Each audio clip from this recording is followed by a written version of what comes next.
এর শুরু রয়েছে, অর্থাৎ 1 থেকে সে শুরু হচ্ছে, কিন্তু তার যে শেষ, সেই শেষ কিন্তু নেই। কয়েক লক্ষ, কয়েক কোটি পর্যন্ত সে যেতে পারে, তার থেকেও বেশি যেতে পারে, এমনকি তুমি যতটা কল্পনা করতে পারো তার থেকেও বেশি যেতে পারে। তাহলে বুঝতেই পারছো যে এর কোনো শেষ নেই।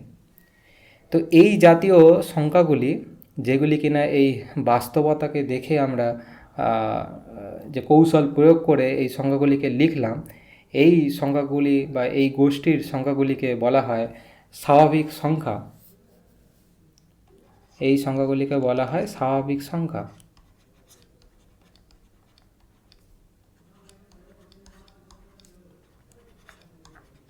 এবং এইগুলিকে এন দ্বারা প্রকাশ করা হয়। আর যখন মানে আমি এন বলবো তখন বুঝতেই পারবে যে এনের মধ্যে 1, 2, 3 এইরকম করে করে যত স্বাভাবিক সংখ্যা হতে পারে সেই সমস্ত স্বাভাবিক সংখ্যাকে কিন্তু বোঝায়।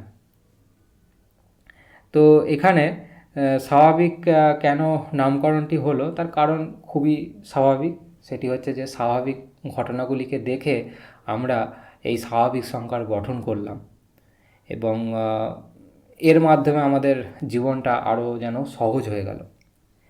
এখন তোমার কাছে এই যে তুমি সংখ্যা কী জিনিস জানতে না, তো এখন ইতিমধ্যে তুমি সংখ্যার একটা অংশ, যদি এখন মানে তোমাকে যদি বলা হয় যে সংখ্যার একটি অংশ যেটি হচ্ছে স্বাভাবিক সংখ্যা, সেই স্বাভাবিক সংখ্যাটি তুমি কিন্তু এখন জেনে ফেললে, এবং জানার পর তোমার কাছে বিষয়টি খুবই সহজ মনে হচ্ছে এবং খুবই স্বাভাবিক মনে হচ্ছে, স্বাভাবিক সংখ্যার মতো স্বাভাবিক মনে হচ্ছে।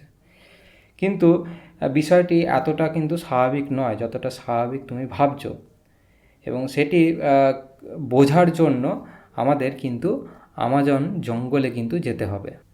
ব্রাজিলের গভীর আমাজন জঙ্গলে একটি জায়গা রয়েছে, সেই জায়গাটিতে একটি উপজাতি বাস করে, ট্রাইবস, আদিবাসী টাইপের।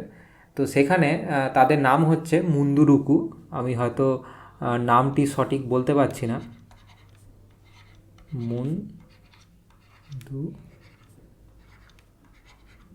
মুন্দুরুকু, এই মুন্দুরুকু উপজাতি তারা কিন্তু শুধুমাত্র 1 থেকে 5 পর্যন্ত তারা কিন্তু গুনতে পারে, এবং তারপরে তারা কিন্তু গুনতে পারে না। তো এই অবস্থায় ধরো তুমি সেখানে ঘুরতে গেছো, এবং ঘুরতে গিয়ে কোনো মুন্দুরুকু পরিবারের সাথে তুমি আলাপ করছো, এবং সেখানে তুমি একটি প্রশ্ন করলে যে আপনাদের পরিবারের সদস্যের সংখ্যা কত। সেই পরিবারের সদস্যের সংখ্যা যদি ধরো 4 হয়, তাহলে কিন্তু তোমাকে উত্তর দিতে পারবে যে আমাদের পরিবারের সদস্যের সংখ্যা 4। যদি 5ও হয় তাহলে তারা বলতে পারবে যে আমাদের পরিবারের সদস্য 5 জন।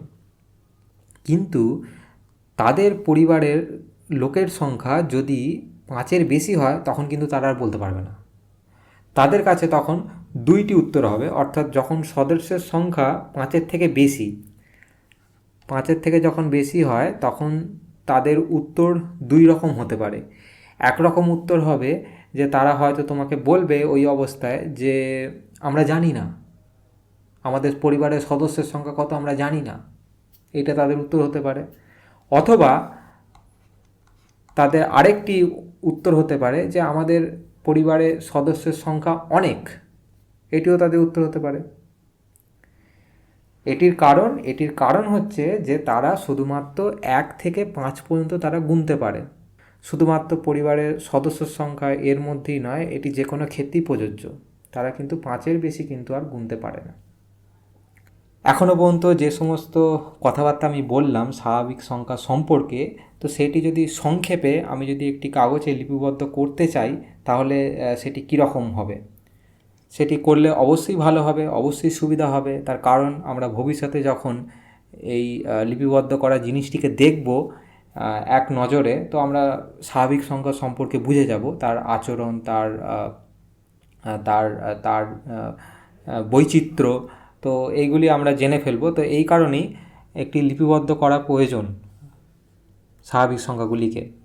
তো প্রথমে সেটি করার জন্য আমি এখানে একটি সরলরেখা নিলাম, এবং এই সরলরেখাটিকে আমি সমান অংশে ভাগ করব। তো এখানে আমি শুরু করলাম ভাগ করা, তারপরে এইখানে করলাম, এখানে করলাম, এখানে, এইখানে, এখানে, এখানে, এখানে, এবং করার সময় প্রতিটি অংশে আমি গিয়ে কি করলাম, এখানে নিচে 1 লিখলাম, এখানে যে ভাগ করেছি এখানে 2 লিখলাম, 3 লিখলাম, 4, 5, 6, 7, 8, এবং এইভাবে সে চলতেই থাকছে। স্বাভাবিক সংখ্যার কোনো যেহেতু শেষ হয় না, তো সেইটি আমি বোঝালাম এখানে একটি তীর চিহ্ন দিয়ে।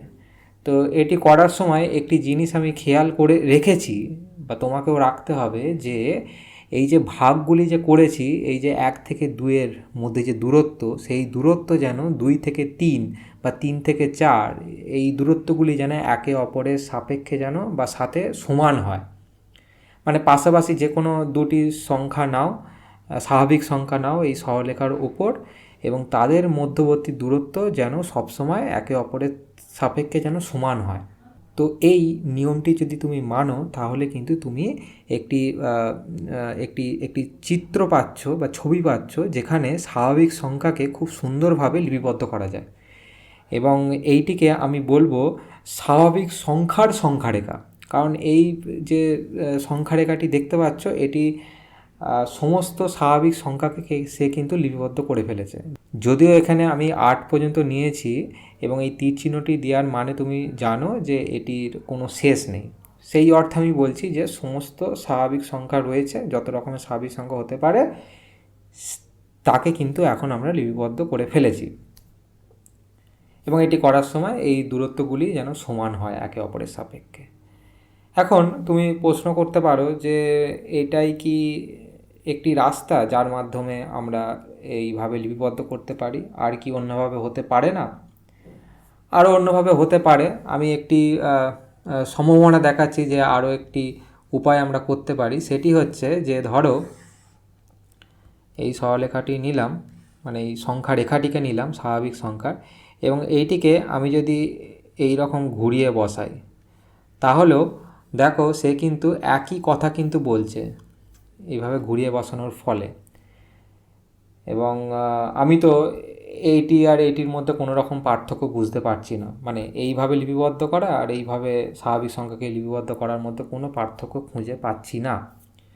এছাড়া তুমি এটিও করতে পারো যে এই যে মধ্যবর্তী যে দূরত্বগুলি 1 থেকে 2, 2 থেকে 3, এদের দূরত্বগুলি তুমি ছোট করতে পারো, কিন্তু ছোট করলেও কিন্তু সেই দূরত্বগুলি যেন সমান হয়। তো এখানে দেখো আমি 3 রকম সম্ভাবনা করেছি, লিপিবদ্ধ করা যায় যার মাধ্যমে স্বাভাবিক সংখ্যাকে, এবং প্রত্যেকটি জিনিসই কিন্তু একই কথা বলছে। এবং যেহেতু প্রচলন হিসাবে মানুষজন এই রকমভাবে লিপিবদ্ধ করা বা এই রকমভাবে স্বাভাবিক সংখ্যাকে সংখ্যারেখার ওপর বসানো এই নিয়ম মেনেই চলে আসছে, তো আমাদেরও বাধ্য হয়ে এইটিকে নিয়েই কিন্তু আমাদের চলতে হবে। তো যেহেতু চলতে হচ্ছে, সেই কারণে আমি এইটিকে এবং এইটিকে মুছে দিচ্ছি। এখানে আসি, তো আমাদের কাজ মোটামুটি শেষ। এবং একটি জিনিস তুমি লক্ষ্য করো যে আমরা দেখো যেন লাফিয়ে লাফিয়ে যাচ্ছি। 1 থেকে 2, 2 থেকে 3, 3 থেকে 4, 4 থেকে 5। তোমার মনে প্রশ্ন হতেই পারে যে 1 থেকে যে 2-এ লাফাচ্ছি বা 2 থেকে বা 3-এ লাফাচ্ছি, প্রত্যেক ক্ষেত্রে লাফানোর পরিমাণটা সমান। আচ্ছা, সেই লাফানোর পরিমাণ যদি একটু ছোট বা একটু যদি বড় হয়, তাহলে আমরা কোথায় গিয়ে পড়ব? মানে এখানে বলছি, ধরো 1 থেকে তুমি যদি তোমার লাফানোর পরিমাণটা যদি একটু কম হয়, তাহলে তুমি এইখানে কোনো একটি জায়গায় এসে পড়বে। তো সেইখানে তুমি যখন পড়বে তখন তুমি কি খুঁজে পাবে, সেটি একটি প্রশ্ন হতে পারে। বা তোমার যদি লাফানোটা একটু বেশি হয়, তাহলে তুমি এইখানে কোনো একটি জায়গায় এসে পড়বে, এবং সেখানেও তুমি কি পাবে সেটি কিন্তু তোমার এখনও জানা নেই।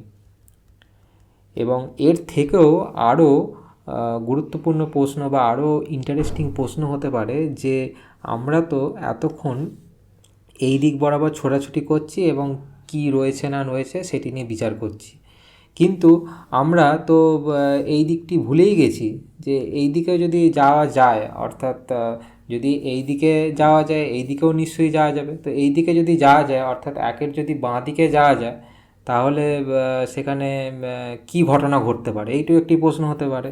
তো এই সমস্ত প্রশ্নের উত্তর আমি পরবর্তী ভিডিওতে দেবো, এবং দেওয়ার সময় আমরা দেখব যে আরও নতুন নতুন সংখ্যার কিন্তু জন্ম হচ্ছে, সেটি কিন্তু আমরা দেখব।